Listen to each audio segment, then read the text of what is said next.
Adding or replacing a Dodge Ram key fob yourself is possible, but success depends on your truck's year. Newer 2023 and later models often require dealer programming due to enhanced security and may require the Dodge Connected Services app. Older models, especially from 2015 to 2022, are generally more DIY friendly. You'll need your key, the new fob, and potentially an OBD2 scanner for some advanced procedures. Keep in mind that incorrect attempts can lock out your system, so proceed with caution.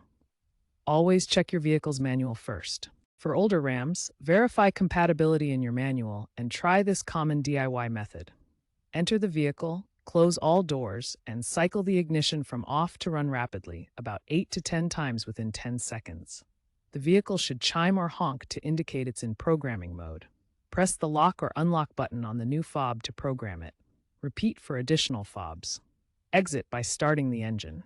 Programming can take 5 to 15 minutes. Looking ahead, digital keys and smartphone integration are becoming the norm.